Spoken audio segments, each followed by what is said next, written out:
Hello friends, स्वागत है आपका आपके अपने यूट्यूब चैनल जॉब्स हम सफ़र पे। तो फ्रेंड्स, आज का वीडियो काफ़ी शानदार रहने वाला है। आज हम चर्चा करेंगे बीपीएससी मेंस परीक्षा का जो जीएस पेपर 2 है, उसके अंतर्गत ज्योग्राफी और इकोनॉमिक्स सेक्शन का एक महत्वपूर्ण चैप्टर है एग्रीकल्चर। और एग्रीकल्चर के अंतर्गत एक महत्वपूर्ण जो टॉपिक है जो आजकल काफ़ी चर्चा में है और इससे रिलेटेड प्रश्न बनाया जा सकता है, तो वह प्रश्न है डबलिंग फार्मर्स इनकम, यानी किसानों की आय को दुगनी करने की बात। ठीक है फ्रेंड्स, तो इस तरह के प्रश्न ऑलरेडी पूछे हुए हैं यूपीएससी के पेपर्स में, तो बीपीएससी की पेपर में आने की प्रबल इसकी संभावना होती है। तो देखिए फ्रेंड्स, मैं आपको ये सारे जो टॉपिक कवर कर रहा हूँ, ये टॉपिक है वह टॉपिक आपके एग्ज़ाम के लिए बेहद इम्पॉर्टेंट है, तो आप उन टॉपिक को अच्छे से कवर कीजिए। ठीक है, तो चलिए हम लोग देखते हैं डबलिंग फार्मर इनकम। तो सबसे पहले तो हम इंट्रो देंगे और ये देखेंगे कि इसकी शुरुआत कहाँ से हुई, ठीक है, किसके द्वारा हुई। इसके बाद इसके अंतर्गत जो डबलिंग ऑफ फार्मर इनकम है, इसका मोटो क्या है, इसका मेन ऑब्जेक्टिव क्या है, ऑब्जेक्टिव को देखेंगे। इसके बाद हम देखेंगे कि गवर्नमेंट के द्वारा क्या क्या इनिशिएटिव लिया गया है और फिर नीति आयोग है जो क्या इसके लिए कर रहा है। तो कहीं ना कहीं ये क्वेश्चन पूरा हो जाएगा। ठीक है, तो देखिए according to the budget 2016-17 farmers have insured food security. देखिए 2016-17 का बजट के अनुसार फार्मर है जो भारत को फूड सिक्योरिटी प्रदान कर दिया। ठीक है, यहाँ के किसान यानी हम लोग इतना ग्रेन्स को उपजाने लगे कि हमें कोई ग्रेन्स बाहर से मंगाने की ज़रूरत नहीं पड़ती है। ठीक है, अब है कि the now the time has come to insure the income security to the farmer. अब समय आ गया है कि अब फार्मर का इनकम सिक्योरिटी को इंश्योर किया जाए। एंड इन दिस बैकग्राउंड, इसी बैकग्राउंड में in budget 2017-18 the decision has been taken to double the income of farmer.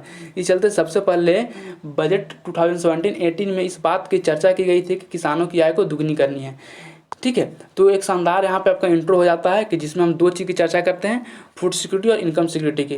किसान है जो बजट 2016-17 के अंतर्गत ही है जो फार्मर इंश्योर कर देता है फूड सिक्योरिटी। अब समय आ गया है कि अब किसानों की इनकम सिक्योरिटी की जाए। ठीक है, और इसका प्रोविजन है जो बजट 2017-18 में किया गया। ठीक है, main objective of this decision, यानी कि main objective of doubling the farmer income. देखिए इसका मेन उद्देश्य सबसे पहला है कि कहीं ना कहीं फार्मर के इनकम को बढ़ाएं। नाम से हमें पता चल रहा है कि डबलिंग द फार्मर इनकम यानी फार्मर के इनकम को बढ़ाना। दूसरा है the farmer get higher price for their produce.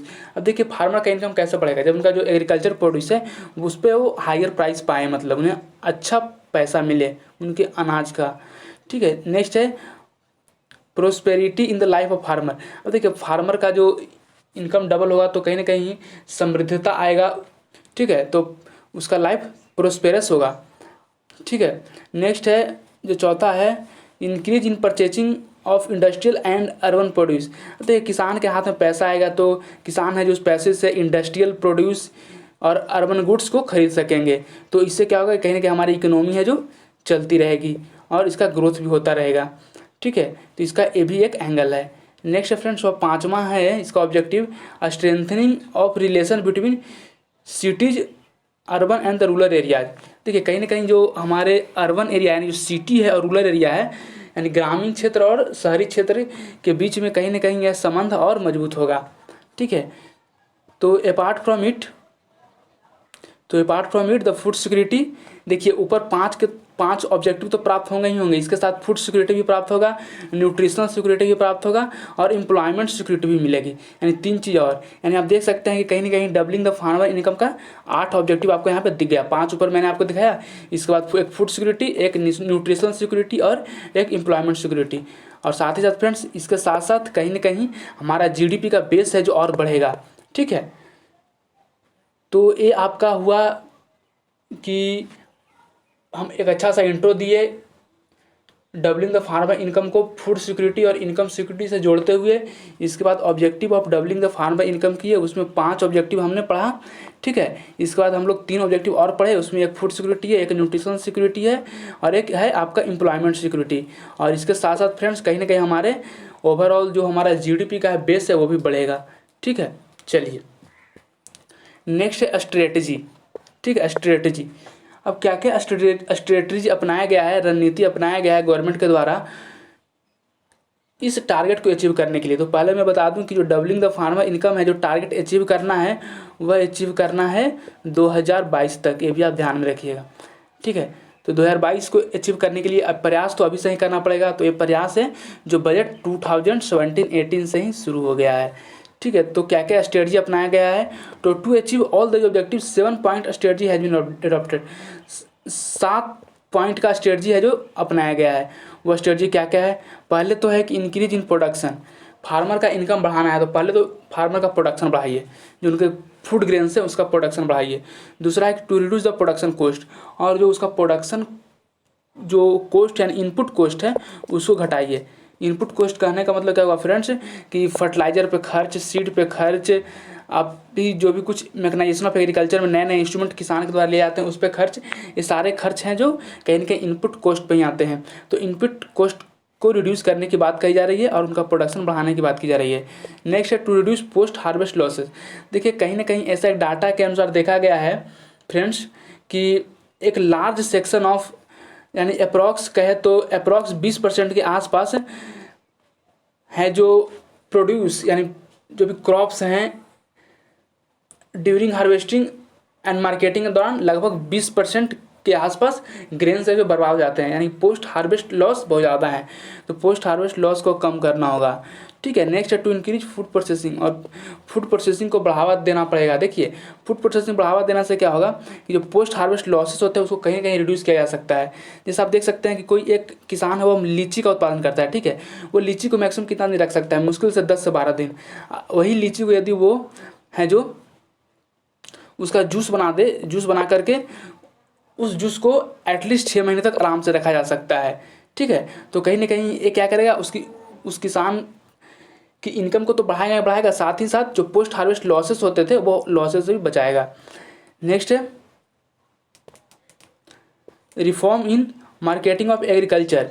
अब देखिए कहीं ना कहीं जो एग्रीकल्चर के मार्केटिंग में रिफॉर्म की ज़रूरत है, क्योंकि जो अभी का जो सिचुएशन है फ्रेंड्स उसमें किसानों को अपने सामान को मंडी में बेचना होता है, ठीक है, APLMC एक्ट 2017 के अनुसार। लेकिन होता क्या है फ्रेंड्स कि यहाँ पे जो बिचौलिया होते हैं और जो यहाँ पे मंडी में बैठते हैं वो लोग साठ गांठ कर लेते हैं, और किसान उधर से ट्रैक्टर से अपने खाद्यान्न को लाता है मंडी में, और मंडी में ला करके जो मंडी के जो खरीदार होते हैं वो बोलते हैं कि हम इसे कल खरीदेंगे या परसों खरीदेंगे। इससे कारण किसान है जो ऑलरेडी एक तो किराया दे चुका है फूड ग्रेन्स का, और यदि एक दिन और ट्रैक्टर रखेगा तो किराया और देना पड़ेगा। इस चलते वो बिचौलिया से ही कम पैसे में ही वह फूड ग्रेन्स को बेच देता है। तो कहीं ना कहीं यदि मार्केटिंग सुविधा अच्छी हो तो मार्केटिंग में रिफॉर्म किया जाए एग्रीकल्चर प्रोड्यूस के मार्केटिंग में, तो कहीं ना कहीं किसानों के लिए काफ़ी फायदेमंद रहेगा। नेक्स्ट है risk security and different assistant programme. अब देखिए इसके लिए एक स्ट्रेटजी और अपनाया गया है कि जो रिस्क सिक्योरिटी है उस सिक्योरिटी को किसानों के हित में लाया जाए, ठीक है। और साथ ही साथ डिफरेंट असिस्टेंट प्रोग्राम, बहुत सारे सहायता वाली प्रोग्राम चल रही है। देखिए रिस्क सिक्योरिटी प्रोग्राम है जो PM फसल बीमा योजना है, ठीक है, प्रधानमंत्री फसल बीमा योजना। जबकि डिफरेंट असिस्टेंस प्रोग्राम में आपका आ जाएगा वह PM किसान आ जाएगा, ठीक है फ्रेंड्स। PM किसान के अंतर्गत है जो 6,000 रुपीज़ एक किसान को दी जाती है एक साल में, जो कि 3 इंस्टॉलमेंट में दी जाती है और 2-2 हज़ार करके, ठीक है। तो कहीं ना कहीं ये जो PM किसान आपका हुआ एक आपका फार्मर असिस्टेंट स्कीम्स या प्रोग्राम, और रिस्क सिक्योरिटी में आ जाएगा प्रधानमंत्री फसल बीमा योजना।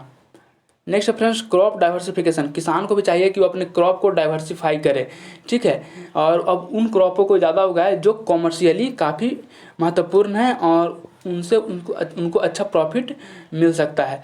तो जो भी कुछ एनिसिलियरी एग्रीकल्चर प्रोड्यूस हैं जिसे एलाइड एग्रीकल्चर प्रोड्यूस कहा जाता है उन पर ज़्यादा फोकस किया जाए, ये भी गवर्नमेंट के द्वारा स्ट्रेटजी अपनाया गया है। देखिए ऊपर की जो 7 स्ट्रेटजी है फ्रेंड्स उसे नीति आयोग के द्वारा क्या किया गया है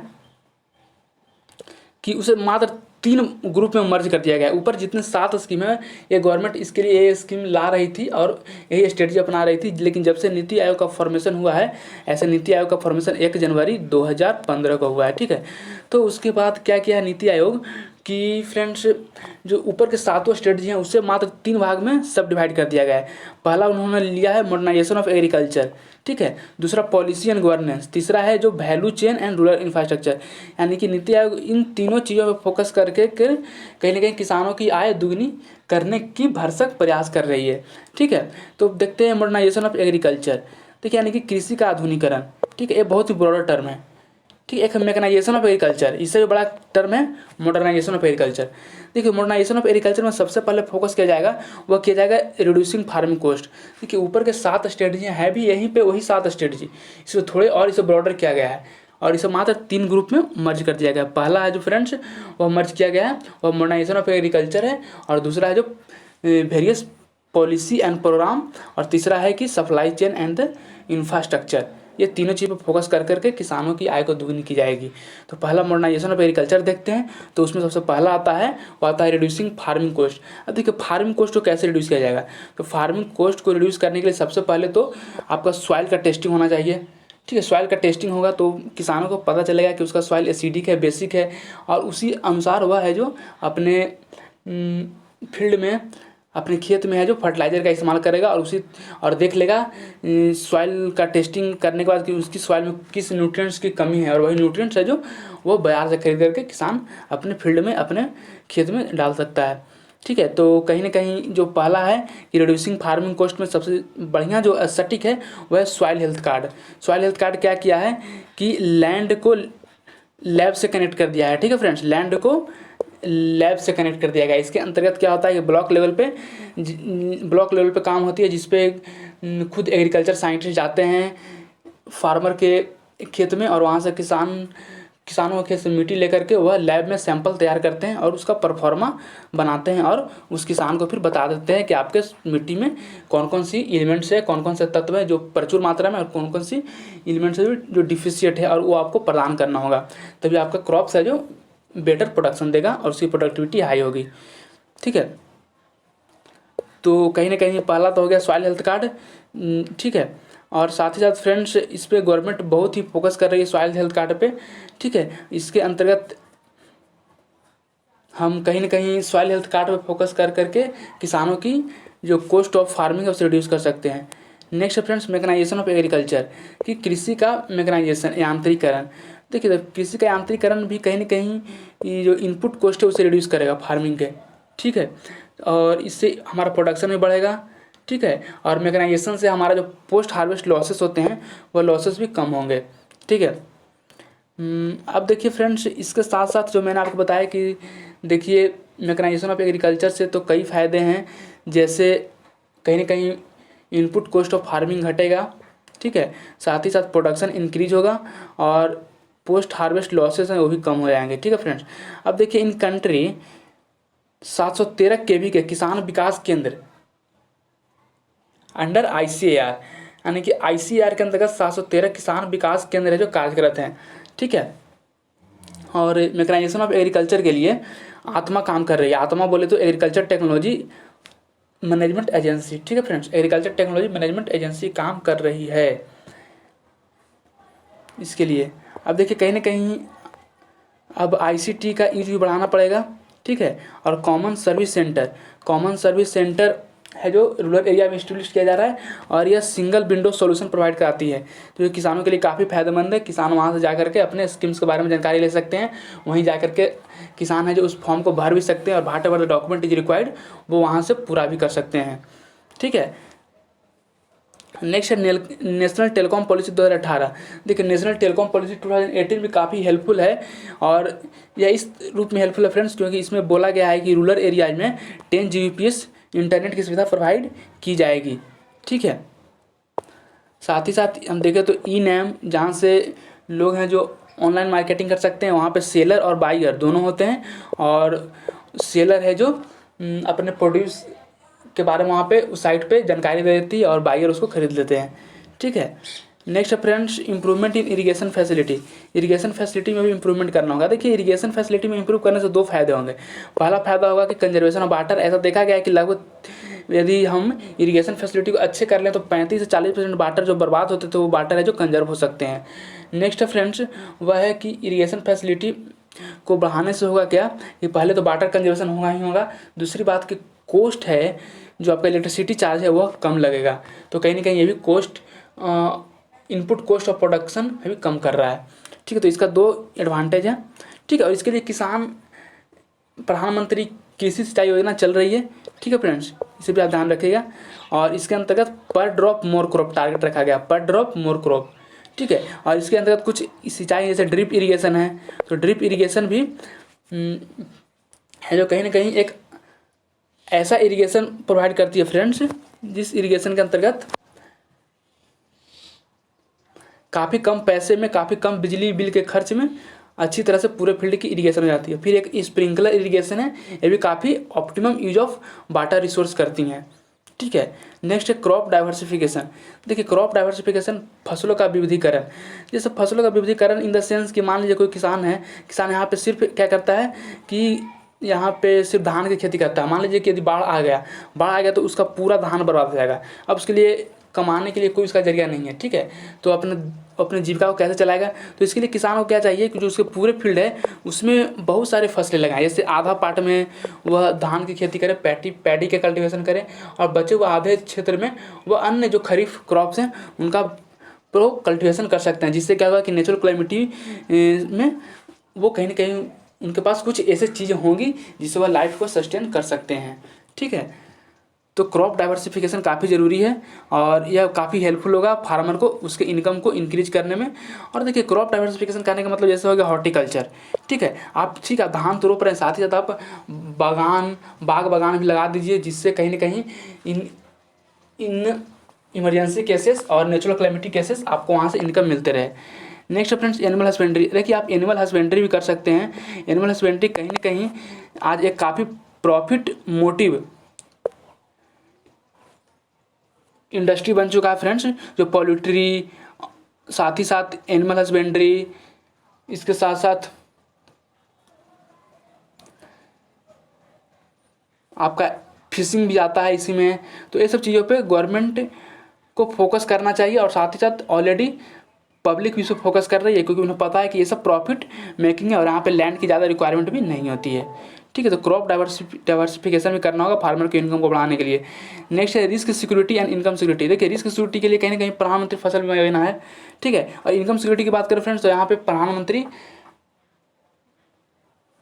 सम्मान निधि, जिससे पीएम किसान भी कहा जाता है, उसके अंतर्गत 6,000 रुपये एक साल में स्मॉल एंड मार्जिनल फार्मर को मिलता है। ठीक है, और साथ ही साथ फ्रेंड्स गवर्नमेंट जो कई तरह की सब्सिडी भी देती हैं। जैसे बिहार गवर्नमेंट की बात करें तो वो ऑर्गेनिक फार्मिंग के लिए सब्सिडी देती हैं, और कई तरह के ऐसे फार्मिंग है जिसके लिए बिहार गवर्नमेंट सब्सिडी भी देती हैं। इवन इंडियन गवर्नमेंट की भी सब्सिडी आती हैं। ठीक है, नेक्स्ट फ्रेंड्स हुआ पोस्ट हार्वेस्ट लॉस। देखिए पोस्ट हार्वेस्ट लॉस कहने का मतलब हुआ कि जैसे ही कटाई हो जाए, कटाई के बाद का लॉस। ठीक है, तो कटाई के बाद का लॉस तो देखा गया है इंडिया में कि जो कटाई के बाद जो लॉस होता है वह 1.5 लाख करोड़ रुपीज़ का होता है हर साल। आप सोच सकते हैं कितना बड़ा एक लार्ज चंक ऑफ अमाउंट है जो खर्च हो जाता है बस ऐसे ही पोस्ट हार्वेस्ट लॉसेस के रूप में। ठीक है, तो यह एक बहुत बड़ा चैलेंज है और इसके लिए क्या करना होगा? तो इसके लिए देखिए फ्रेंड्स क्या करना होगा, सबसे पहले तो आपको कि फूड ग्रेन्स को मॉइस्चर से बचाना होगा। जैसे मान लीजिए कि कोई गेहूं है जो फील्ड से कट करके आया और यहाँ पे यदि उस पर मॉइस्चर लग जाए तो वह गेहूं जल्दी ख़राब हो जाता है या फिर वह धान जल्दी ख़राब हो जाता है। ठीक है, तो कहीं ना कहीं उससे उस ग्रेन्स को, उस अनाज को मॉइस्चर से बचाना होगा। दूसरा प्रोटेक्ट फ्रॉम रोडेंट, जैसे माउस वगैरह होते हैं, चूहे वगैरह होते हैं, उस अनाज को बर्बाद कर देते हैं, तो उनसे भी बचाना है। ठीक है, और in this regard adequate transportation and storage facility is required. अब देखिए इसके लिए एडिक्वेट ट्रांसपोर्टेशन चाहिए, एडिक्वेट आपका स्टोरेज फैसिलिटी चाहिए। ठीक है, और इसके अंतर्गत किसान वर्क भी कर रहे हैं। जैसे बात करें हम बजट 2020-21 की, तो उसमें प्रोविजन था किसान रेल और कृषि उड़ान की, जिसमें क्या किया जाएगा कि किसान रेल के अंतर्गत रेफ्रिजरेटेड बॉगी होंगे, उसके अंतर्गत जो भी पेरिसेबल गुड है वो सभी उस रेफ्रिजरेटेड एरिया में रखे जाएंगे और उसे एक लंबी दूरी कुछ घंटों के अंतर्गत ही कवर कर लिया जाएगा। ठीक है, और फ्रेंड्स इसके लिए क्या कर रही है गवर्नमेंट की मेगा फूड पार्क बना रही है, साथ साथ क्लस्टर यानी मिनी फूड पार्क भी बना रही है, जो काफ़ी एक अहम रोल प्ले कर रहा है किसानों के लिए और उसकी इनकम में बढ़ाने के लिए। ठीक है, नेक्स्ट है फ्रेंड्स कि ये सब जो ऊपर हम लोग चीज़ें देखें उसमें कहीं ना कहीं यह वैल्यू एडिशन में मदद करेगा और बेस्ट प्रोड्यूस करने में मदद करेगा। ठीक है। और इस तरह से प्रोडक्शन बढ़ जाएगी, तो प्रोडक्शन बढ़ेगी तो इनकम बढ़ जाएगा, तो इस तरह से फार्मर का इनकम डबल हो जाएगा। ये स्ट्रेटजी गवर्नमेंट के द्वारा अपनाई जा रही है। तो ये तो हमने पढ़ा सारा चीज़ ऊपर। उसमें क्या था मेन टारगेट कि टू रिड्यूस द ये आपका ऊपर था मॉडर्नाइजेशन ऑफ एग्रीकल्चर, यानी कि कृषि का मॉडर्नाइजेशन, ठीक है, आधुनिकरण। नेक्स्ट फ्रेंड्स वह है बेस्ट टू वेल्थ। देखिए गवर्नमेंट इस पर भी फोकस कर रही है, बेस्ट टू वेल्थ पे।